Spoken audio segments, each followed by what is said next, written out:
Good morning, grade 9s. Today we'll be looking at what propaganda is, specifically in the media. So adverts, cartoons, what happens in the news, and even memes, how propaganda is used in all of this. So the definition of propaganda is information, especially of a biased or misleading nature.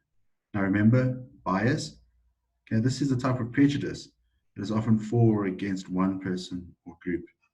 Okay, and it's often considered to be unfair. So propaganda is used to promote a political cause or point of view. Have a look at this cartoon below.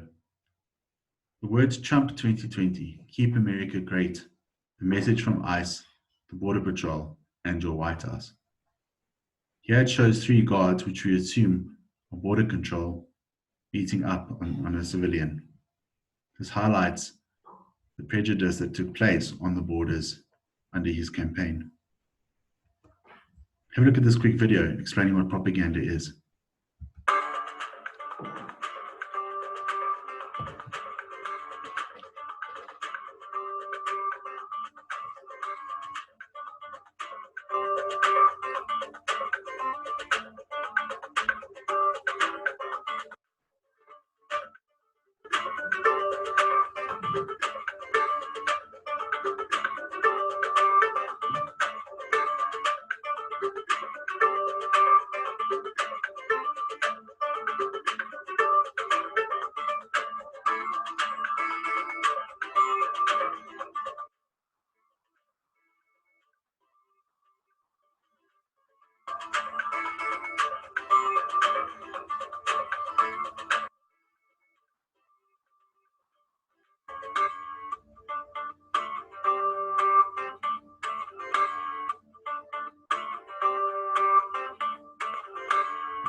Okay, and this last slide also highlights the fake news that goes on. I'm sure during this Corona time, you've seen a lot of fake news that we have to be careful of.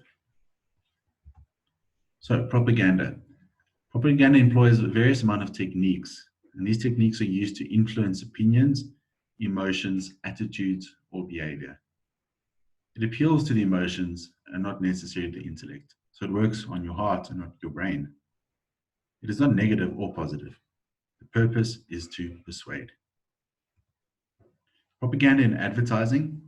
So through advertising, propaganda influences you emotionally to buy certain products, services, and ideas. Advertisers use your latent desires to be rich, better looking, more popular to direct your purchasing habits.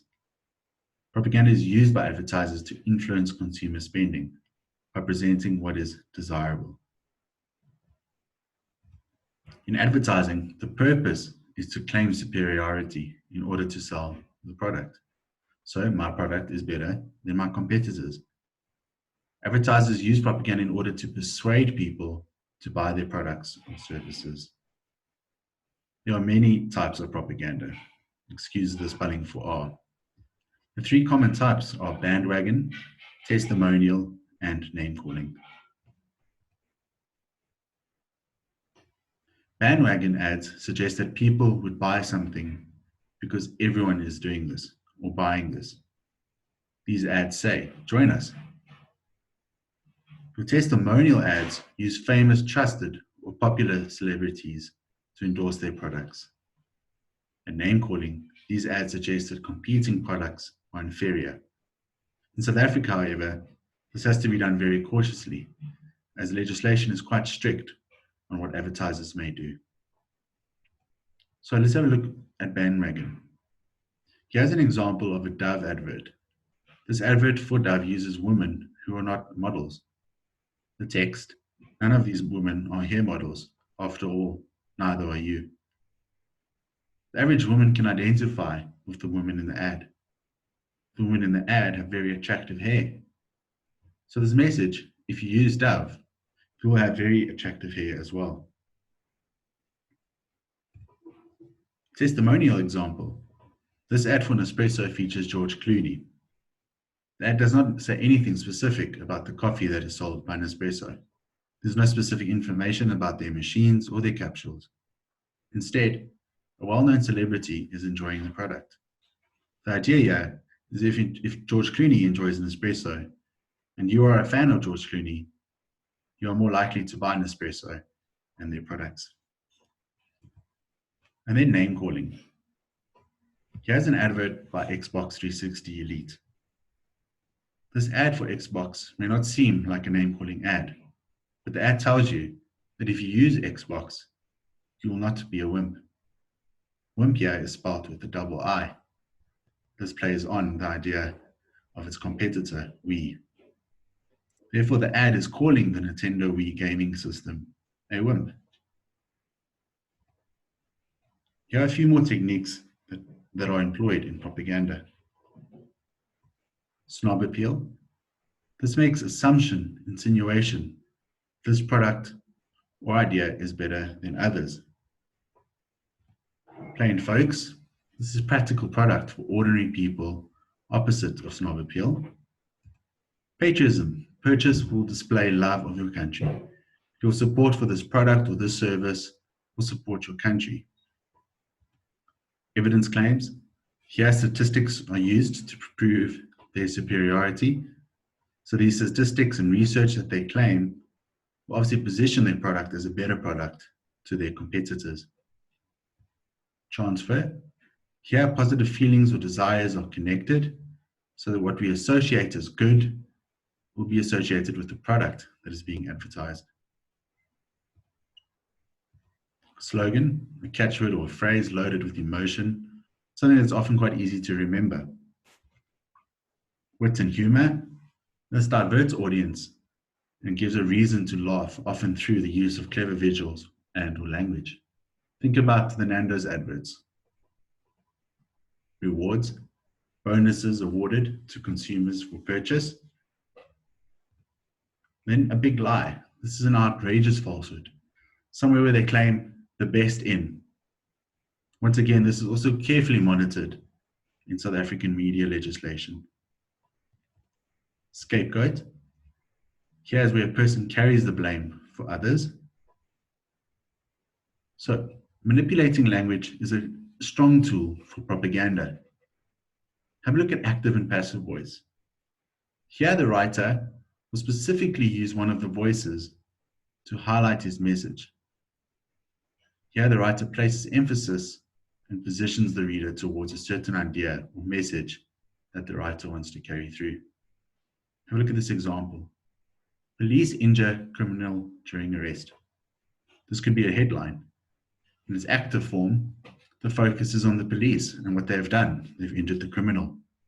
So here, this positions the reader negatively towards the police. The second one, criminal injured by police during arrest. In its passive form, the focus is placed on the criminal. And here, the criminal is injured by the police during arrest. Some might argue, well, that's what happens when you commit a crime. So these two different voices position the reader differently, one towards and perhaps in favor of the police, and one against the criminal, or perhaps in favor of the criminal. Bias and propaganda is also evident in cartoons. Have a look at these two cartoons featuring Donald Trump and Barack Obama. The one on the left by Ben Garrison favors Trump. The writing, damage control, Obama's legacy. In the flames, we can see words such as war, provoke Russia, debt, increased racial divide, and MAGA, make America great again. These words come out of Trump's fire extinguisher as he attempts to douse the flames caused by Barack Obama's legacy. On the right, this cartoon favors Barack Obama. Here he says, I believe the word you are looking for is huge. Notice the spelling of huge. The image shows Donald Trump trying to fit in two very large shoes. These pair of shoes obviously belong to Barack Obama. So here we have two cartoons. Each one has its own agenda, one in favor of Donald Trump and the other one in favor of Barack Obama. Bias and propaganda in cartoons. One cartoonist sees Trump as powerful and capable in dousing the flames left by his predecessor. The other, the cartoonist comments on Donald Trump not having the ability to fill the shoes of Barack Obama, also implying that Trump is an imposter. As Everett, playing on the word of huge and its spelling, implies perhaps how stupid Donald Trump is, according to the cartoonist. Memes are also a source of propaganda. Today, anybody can create a meme with a simple app on your cell phone. Have a look at this one. Happy birthday, Billy. Mexico will be paying for your cake. Believe me, you're going to love it. And it's going to be huge. Once again, playing on the spelling of huge.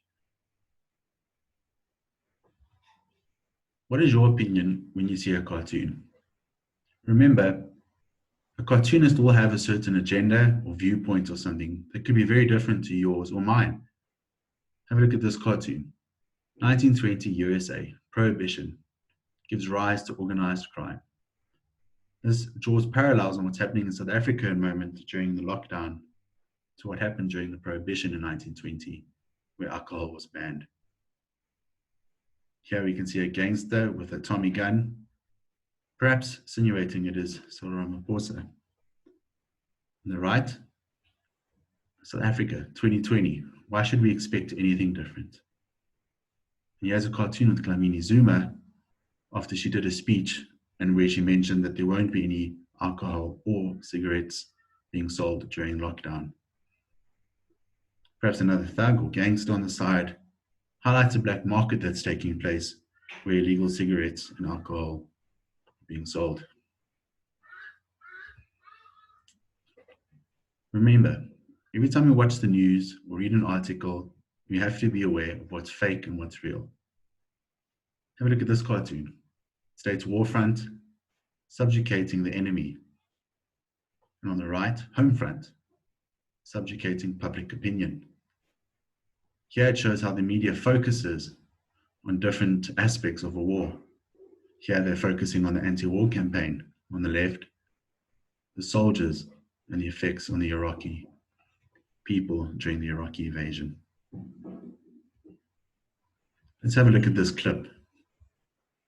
At the height of the 2016 election, researchers released a report warning about a strange propaganda technique. Another day, another lie, another conspiracy theory, another falsehood. They called it the fire hose of falsehood, when a propagandist bombards people with more lies than they can possibly keep up with. Why all these lies? Why is it lie after lie after lie. According to the report, these lies don't have to be believable. It wasn't just a lie, it was such a bad, obvious lie. Researchers found that even obvious lies had the potential to be highly effective at shaping public opinion. I mean, he just says things, and then they are the truth in the world of the Donald. The thing is, that report wasn't about Trump. It didn't even mention him. It was about Russian propaganda. And it raised an interesting question. How could a powerful leader benefit from telling obvious lies?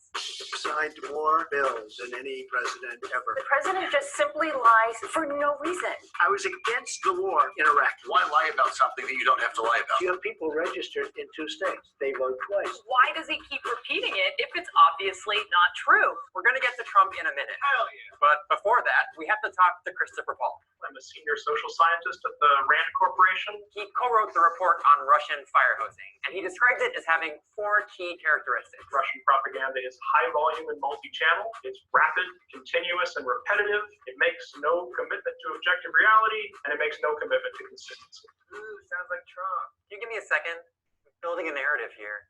The first 2 characteristics are pretty standard for propaganda. Research shows that if we hear a lie from multiple sources, we think of it as more credible. The same is true for lies we hear repeatedly. The more familiar we are with a lie, the more likely we are to think of it as true.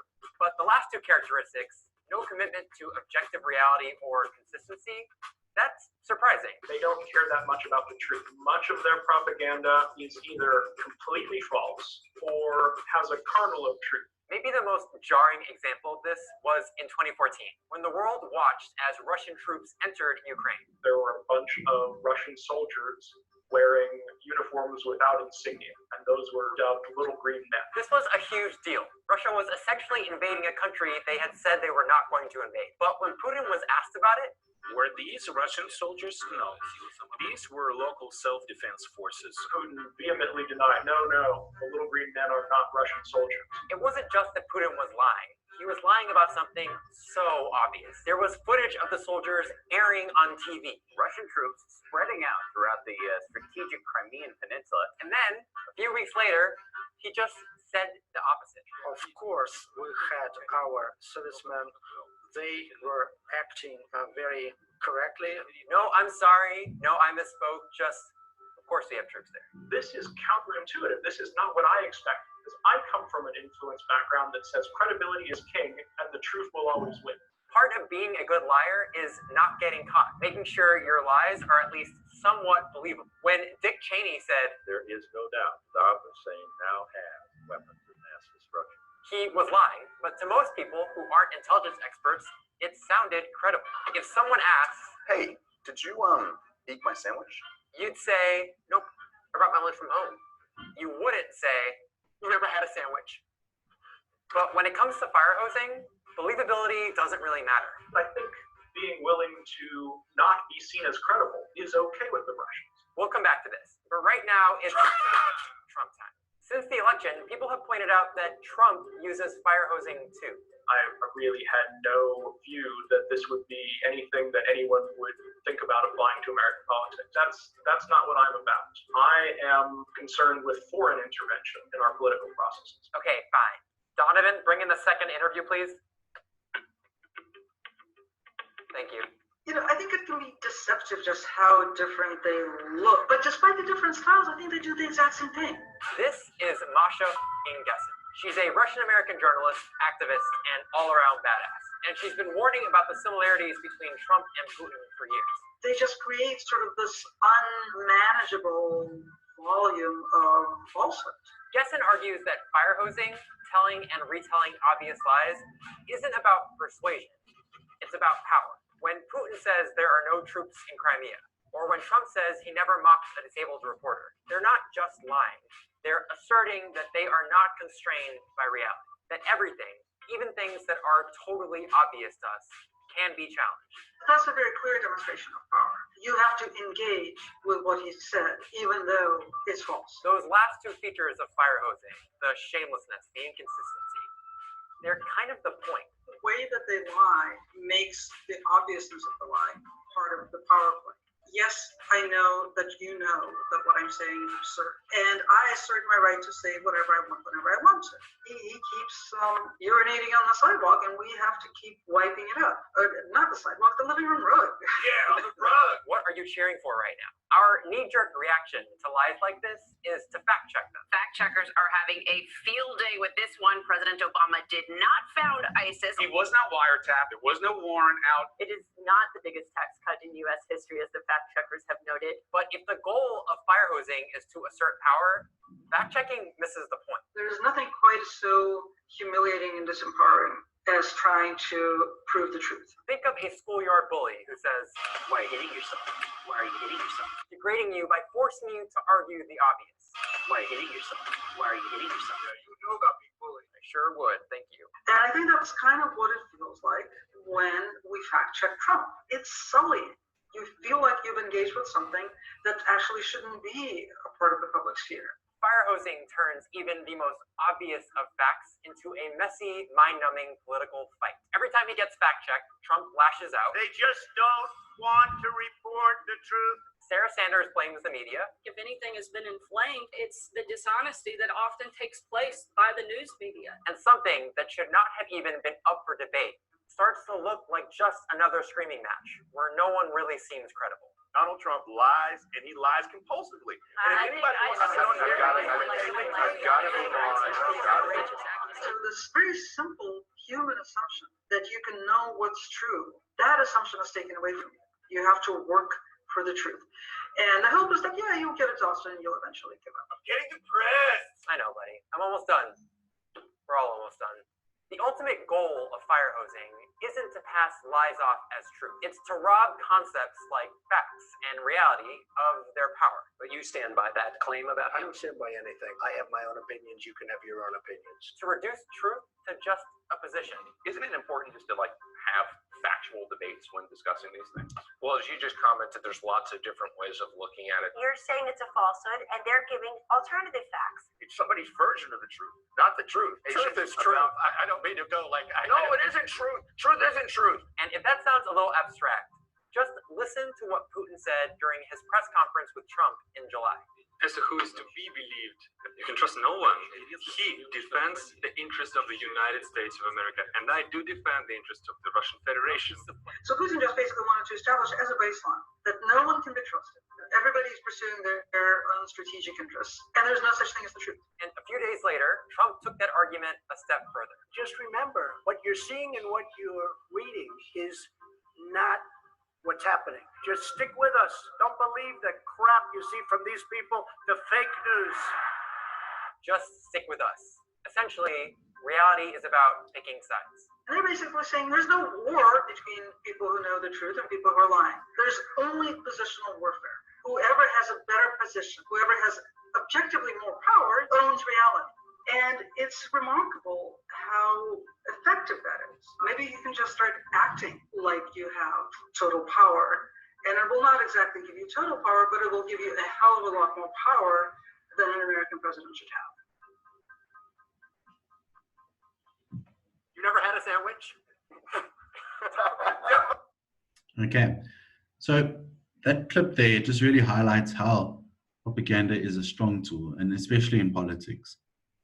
What I'd like you to do is, on your social media, whichever platform it is that you use, go and follow a few pages where cartoonists use their work. Think about something like AfriCartoons or Zapiro, even Calvin and Hobbes. Follow their pages.